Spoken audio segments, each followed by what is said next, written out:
नमस्कार। चित्तौड़ दर्शन में आज समाचार में पुनः आप सभी का स्वागत है। नजर डालते हैं आज के समाचारों की ओर। चित्तौड़गढ़ जिले की मंगलवार थाना पुलिस द्वारा 1 किलो से भी अधिक अवैध गांजा जब्त कर 2 आरोपियों को गिरफ्तार कर लिया। यह दोनों ही आरोपी चित्तौड़गढ़ के बताए जाते हैं। इसमें एक बूंदी मार्ग स्थित नारुलिया क्षेत्र में निवास करने वाला है, जबकि एक जूना बाजार का निवासी है। पुलिस इन दोनों आरोपियों से पूछताछ करने में लगी हुई है। वही एक अन्य कार्रवाई पारसोली पुलिस द्वारा की गई एवं अवैध अफीम जब्त कर 2 अन्य आरोपियों को गिरफ्तार कर लिया। इनसे भी पूछताछ की जा रही है। चित्तौड़गढ़ जिले की मंगलवार पुलिस द्वारा अवैध मादक तस्करों के खिलाफ कार्रवाई करते हुए 1 किलो 375 ग्राम अवैध गांजा एवं एक बिना नंबर की मोटरसाइकिल जब्त कर 2 आरोपियों को गिरफ्तार कर लिया। पुलिस द्वारा उदयपुर हाईवे पर नाकाबंदी कर जब वाहनों को चेक किया जा रहा था, तो इसी दौरान उदयपुर की तरफ से आ रही एक बिना नंबर की मोटरसाइकिल आने पर उस पर 2 व्यक्ति संदिग्ध अवस्था में बैठे हुए दिखाई दिए। पुलिस द्वारा मोटरसाइकिल को रोककर इन दोनों व्यक्तियों के पास मौजूद एक बैग की तलाशी ली गई, तो उसमें 1 किलो 375 ग्राम अवैध गांजा मिला। इस पर पुलिस द्वारा अवैध गांजा एवं मोटरसाइकिल को जब्त कर चित्तौड़गढ़ के रामनगर नारोलिया माली मौला निवासी देवराज पुत्र रतनलाल माली एवं मनोज लोहार पुत्र कन्हैयालाल लोहार निवासी जूना बाजार को गिरफ्तार कर लिया। दोनों के खिलाफ NDPS एक्ट के तहत प्रकरण दर्ज कर अग्रिम अनुसंधान किया जा रहा है। नारकोटिक्स पदार्थ की तस्करी को लेकर एक अन्य कार्रवाई पारसोली पुलिस द्वारा की जाकर 750 ग्राम अवैध अफीम जब्त कर 2 आरोपियों को गिरफ्तार कर लिया। यह अवैध अफीम एक पिकअप में ले जाई थी और पुलिस द्वारा इस संबंध में बाड़मेर जिले के नारना राम जाट के साथ ही मध्य प्रदेश के बंशीलाल धाकड़ को गिरफ्तार कर लिया और इन दोनों के खिलाफ NDPS एक्ट में प्रकरण दर्ज कर पुलिस द्वारा अनुसंधान किया जा रहा है कि आखिरकार इनके द्वारा यह 750 ग्राम अवैध अफीम कहां से लाई जा रही थी और किसे सप्लाई की जानी थी। यह पिकअप के एक बॉक्स में प्लास्टिक की थैली में छिपाकर रखकर ले जाई जा रही थी।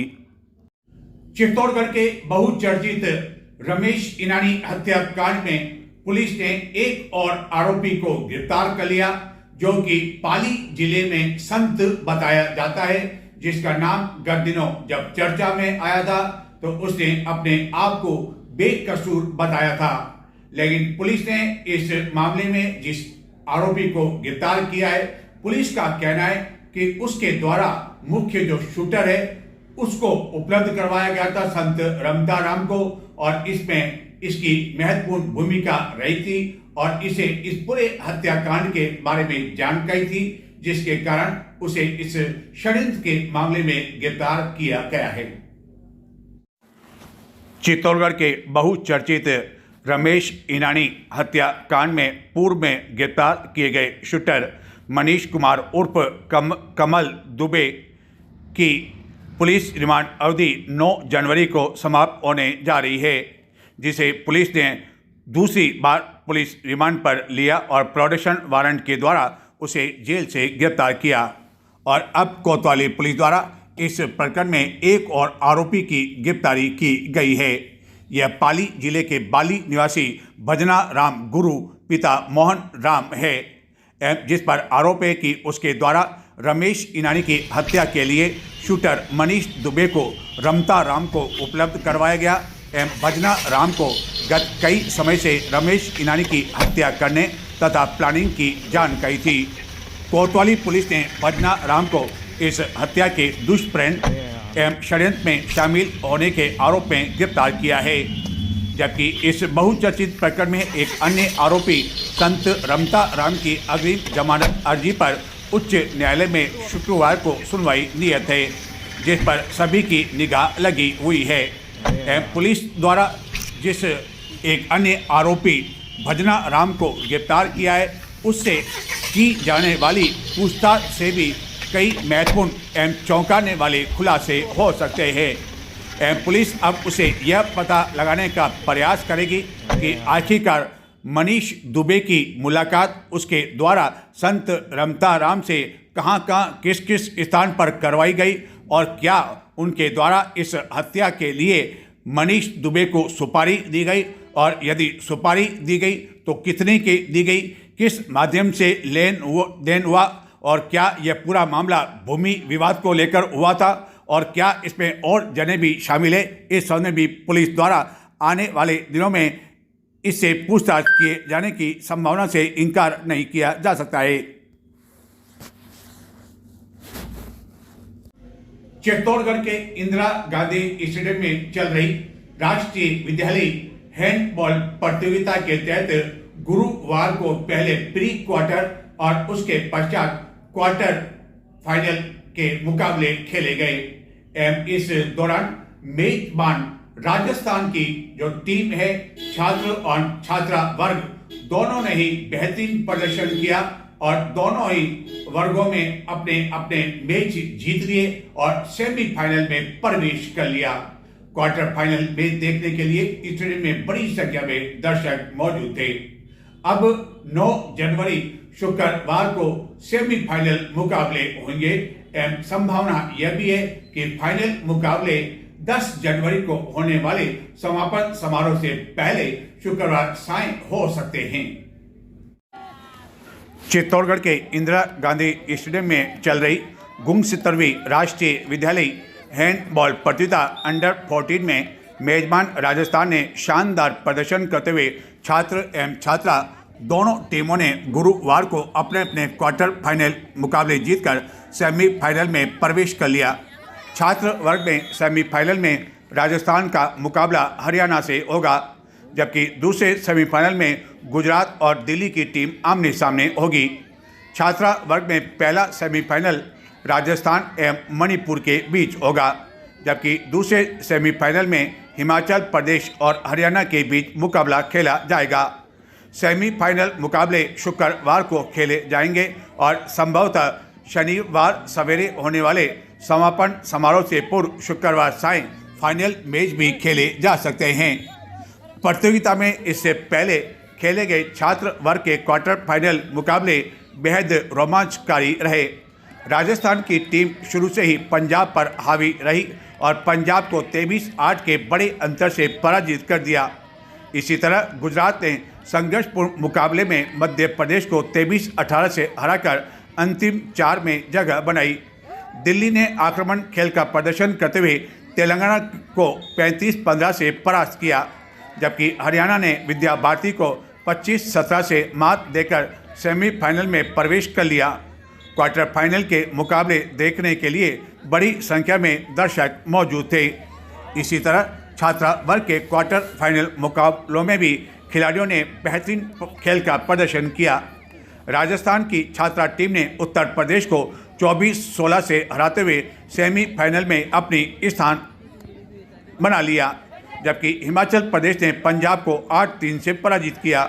मणिपुर ने केरल को 16-11 से हराकर अंतिम 4 में अपनी जगह सुनिश्चित की, जबकि हरियाणा ने तमिलनाडु को 25-13 से शिकस्त दी।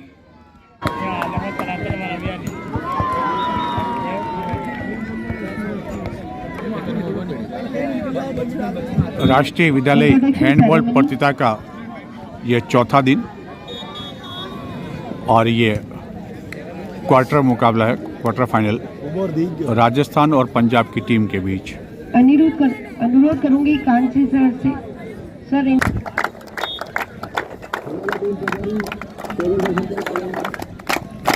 मैच आरंभ होने से पहले राजस्थान की टीम से परिचय प्राप्त करते हुए अतिथि और ये सामने पंजाब की टीम, दोनों के बीच एक अच्छा मुकाबला होने की आज संभावना। चौथा दिन इस हैंडबॉल प्रतियोगिता का।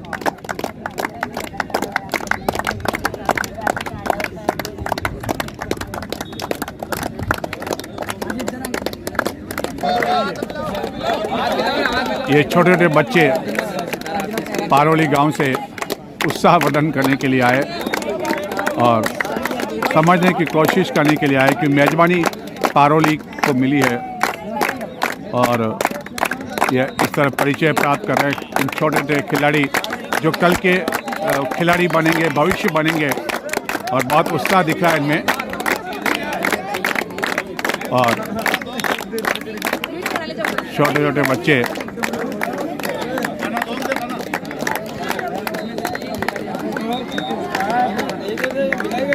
निश्चित रूप से इनमें से कोई नेशनल तक भी पहुंचेगा, आज ही तो कल। राजस्थान की टीम से ये खिलाड़ियों से परिचय प्राप्त करते हुए मिलते हुए।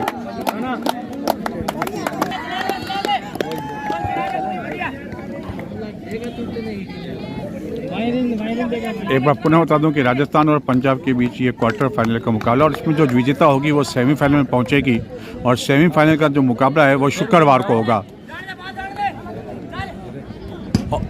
और ये दबाव बढ़ाने की कोशिश स्टार्ट में ही, शुरू में ही की राजस्थान के खिलाड़ियों ने। और महत्वपूर्ण बात यह कि राजस्थान की इस टीम में जो है चित्तौड़गढ़ के भी खिलाड़ी शामिल हैं। ये जिले के लिए गौरव की बात है। पंजाब पूरा दबदबा बनाने की कोशिश करेगा, लेकिन उसका मुकाबला भी देने के लिए तैयार है राजस्थान की टीम।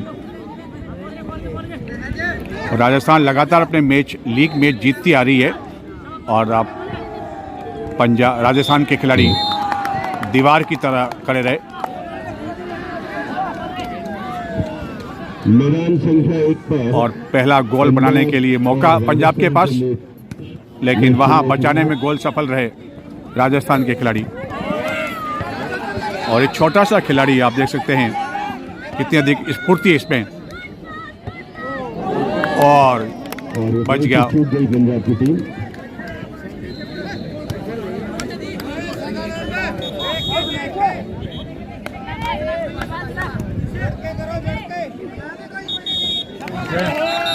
थोड़ा सा पीछे हो जाइए। एक बार पुनः बता दूं कि सेमीफाइनल के जो मैच होंगे, मुकाबले होंगे, वह शुक्रवार को होंगे,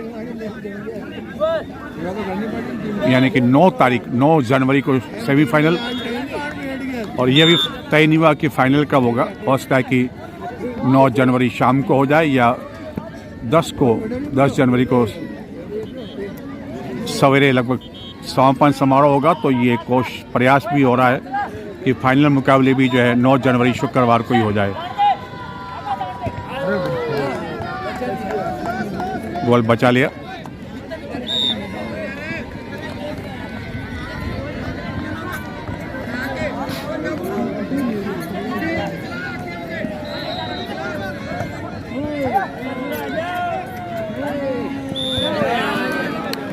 पंजाब के खिलाड़ी जो है बहुत फुर्तीले इस समय अपना परिचय दे रहे हैं, और ये गोल करने में सफल रहे पंजाब के खिलाड़ी। पंजाब की तरफ से एक गोल, ये पहला गोल पंजाब की ओर से, राजस्थान का भी एक हो चुका है। यानी कि बराबर चल रहा है इस समय। बराबरी पे टक्कर की टीम है। और फाउल एम्पायर की ओर से, बहुत अनुभवी एम्पायर बताया गया हमें, क्योंकि एम्पायर की भी काफ़ी पैनी निगाहें रहती है। जितना खिलाड़ियों को दौड़ना पड़ता है, उससे अधिक एम्पायर को दौड़ना पड़ता है।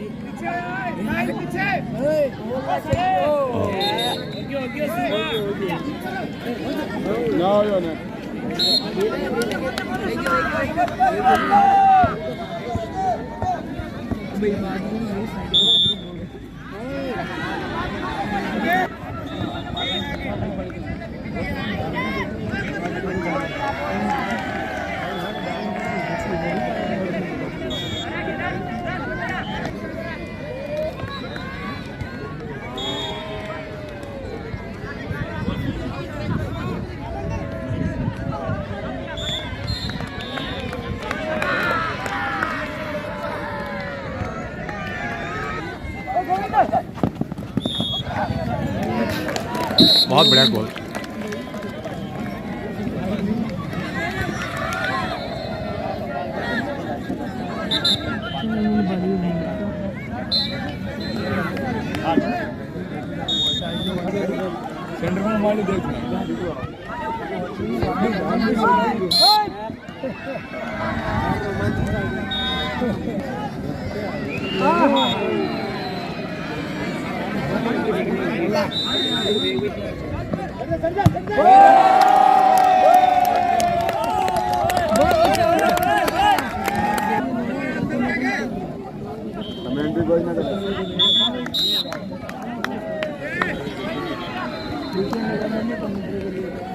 कमेंट के लिए लगा लगी गोल बॉल में लगी क्वालिटी वाले लिए लगा तो कटा गोल चाहिए आने कमेंट में नीति राजस्थान में जाने एक दरबार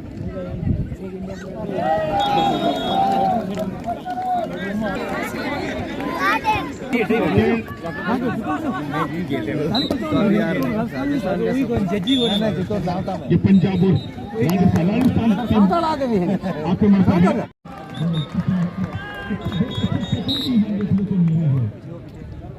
तो जाने माने पुराने खिलाड़ी यहाँ पर उपस्थित हैं। इस मैच का ही प्लेयर है।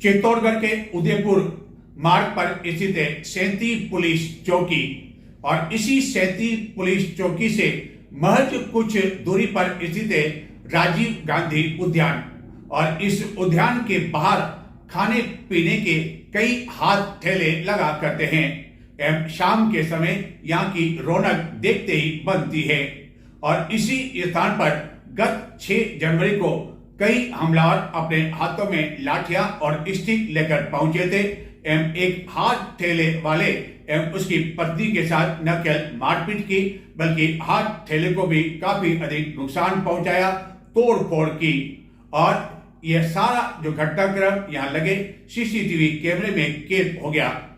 सदर पुलिस ने इस पूरे मामले में 4 आरोपियों को गिरफ्तार कर लिया और इन 4 आरोपियों की परेड निकाली गई। पुलिस उसी स्थान पर इन चारों आरोपियों को ले गई जहां की इनके द्वारा इस वारदात को अंजाम दिया गया, लेकिन जिसके साथ मारपीट की गई उसका कहना है कि जो मुख्य आरोपी हैं वह अभी भी पुलिस की गिरफ्त से बाहर है, जिसके कारण उसे अपनी जान का खतरा बना हुआ है। यह है चित्तौड़गढ़ के उदयपुर मार्ग पर पुलिस चौकी सैंती जो कि मुख्य मार्ग पर स्थित है और इस सैंती पुलिस चौकी से महज कुछ ही दूरी पर स्थित है राजीव गांधी उद्यान बिरला हॉस्पिटल के ठीक सामने और इसी उद्यान के सामने खाने पीने के कई हाथ ठेले लगा करते हैं और गत कुछ समय से इन ठेलों की संख्या भी लगातार बढ़ती जा रही है एवं शाम के समय की रौनक यहाँ देखते ही बन पाती है। इनमें बड़ी संख्या में हाथ ठेला व्यवसायी चित्तौड़गढ़ जिले से बाहर के निवासी हैं, जहां गत 6 जनवरी को इसी चेतक वड़ा पाव सेंटर पर हथियारों से लैस होकर कई हमलावरों ने हमला कर दिया था एवं न केवल हमला किया एवं उन्होंने इस लॉरी को नुकसान पहुंचाया बल्कि यहां पर शंकर लाल डांगी जो कि ठेला संचालक है उसके एवं उसकी पत्नी के साथ मारपीट की गई एवं गत कुछ समय से उसे लगातार हमलावरों द्वारा धमकी दी जा रही है, यहाँ तक कि उसे चित्तौड़गढ़ छोड़ने की धमकी भी दी जा रही है। हमलावरों द्वारा इस ठेले को नुकसान पहुँचाया गया और इसका नाम महत्वपूर्ण बात यह है कि न केवल चेतक के नाम पर रखा हुआ है बल्कि आकिया सरकार के नाम पर भी यह ठेला है, जहाँ की चित्तौड़गढ़ के विधायक की एक बड़ी फोटो लगी हुई है और शेर ऊपर दहाड़ता हुआ नजर आ रहा है। अब जहाँ बड़ा शेर दहाड़ता हुआ नजर आए, चेतक मौजूद हो, आकिया सरकार मौजूद हो, तो वहाँ हमलावरों की इतनी अधिक हिम्मत हो जाए और वह भी मुख्य मार्ग पर, तो निश्चित रूप से यह सीधे न केवल आकिया सरकार को बल्कि पुलिस को चुनौती है और इसके बाद पुलिस द्वारा मामला दर्ज कर लिया जाता है। 6 जनवरी को जब यह हमलावरों द्वारा ताबड़तोड़ घटना की गई तो उस समय बड़ी संख्या में लोग यहाँ से गुजर रहे थे, लेकिन इन लोगों के हाथों में लाठियां स्टिक होने की वजह से किसी की भी हिम्मत नहीं हुई कि इनके खिलाफ कार्रवाई की जा सके।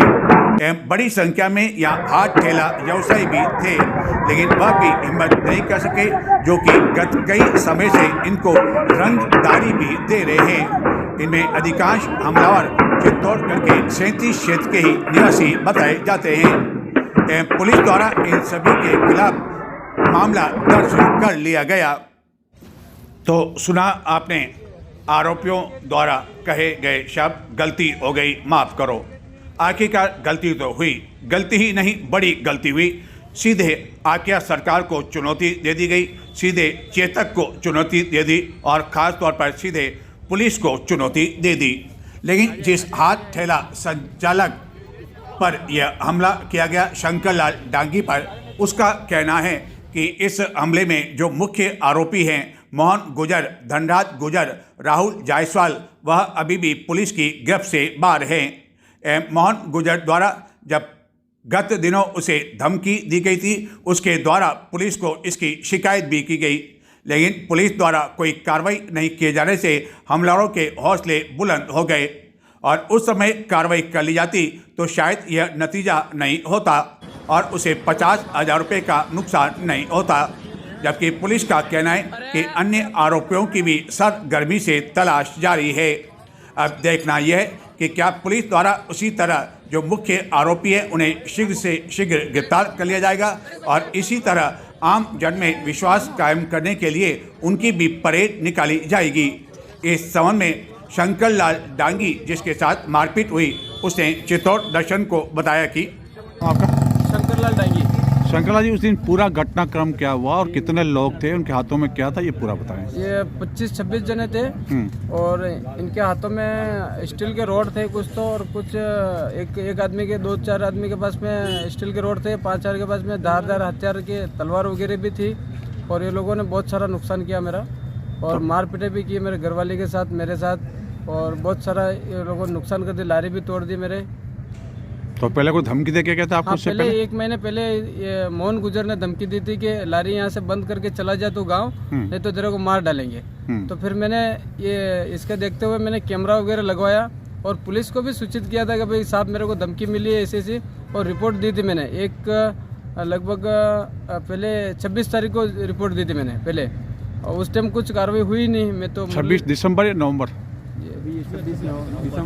दिसंबर, हाँ, अभी 10 दिन पहले ही दी थी उसकी रिपोर्ट।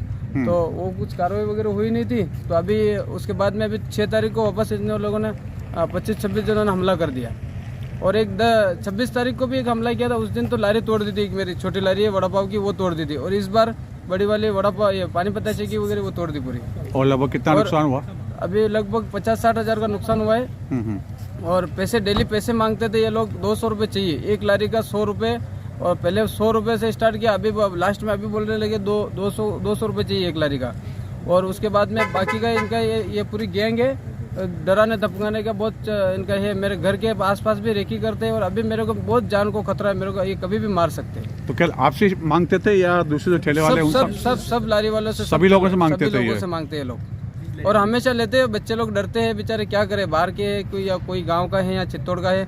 मैं तो यहाँ का ही हूँ, चित्तौड़ का ही मेरा गांव है, डुंगला तहसील पालोद गांव, और मैं इससे भागने वाला नहीं हूँ। मारेंगे तो भी चलेगा, मार डालेगा तो भी चलेगा इसे। तो अब ये आज जो पुलिस ने जो गिरफ्तारी की है, 4 जनों की गिरफ्तारी की है, और आप बता रहे हैं कि काफी अधिक हमला और संख्या अधिक थी। अभी मेन आरोपी तो बाहर है, अभी पकड़े ही नहीं। मोहन गुजर पकड़ा तो नहीं पकड़ा है, मोहन गुजर तो बाहर है, अभी पकड़ा ही नहीं। मोहन गुजर और धनराज गुजर ये दोनों बाहर है। ये मेन पकड़ना जरूरी है उनको, ये मास्टरमैन तो मेन ये है, ये करवा रहे सब। ये रात को चोरी लूट लगा रही, ये सब ये करवा रहे, लारियाँ तोड़वानी, इसका टेम्पू चोरी करवाना। तो ये अधिकांश 37 के ही सभी? हाँ, ये 37 के है। अपने राहुल जायसवाल एक है इसमें, ये सब लोग हैं मिले हुए, ये इनका पूरा गैंग है। 37 में शंकर लाल डांगी, जो कि चित्तौड़गढ़ जिले के डुंगला क्षेत्र का निवासी है, उसका हाथ ठेला इस कारण भी काफ़ी अधिक चर्चा में रहता है कि उस पर आकिया सरकार लिखा हुआ है। हमारी भी दिलचस्पी हुई कि आखिरकार ऐसा क्या है, क्या वह भाजपा का कट्टर समर्थक है। इस बारे में जब उसे पूछताछ की गई तो उसने बताया कि काफ़ी समय पहले उसका हाथ ठेला चोरी हो गया था, जिसके इस पर उसके द्वारा चित्तौड़गढ़ के विधायक को इस संबंध में गुहार लगाई गई और बताया गया उसके आजीविका का कोई साधन नहीं बचा, जिस पर विधायक द्वारा उसे आर्थिक सहायता की गई, जिसके कारण वह अपने पैरों पर पुनः खड़ा हो सका और इसी कारण अपने ठेले पर उसने आकिया सरकार लिख दिया। यानी एक और चेतक, दूसरी और आकिया सरकार।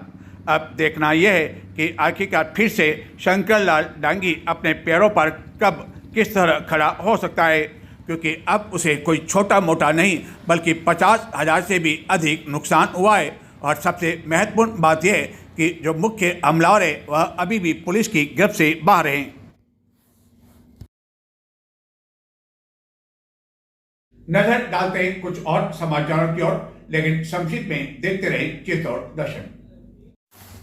चित्तौड़गढ़ में शास्त्री नगर चौराहे के समीप मुख्य मार्ग पर स्थित है अरियंत हार्डवेयर की दुकान, जहां की गुरुवार सायं भंवरलाल मोदी दुकान पर अकेले बैठे हुए थे।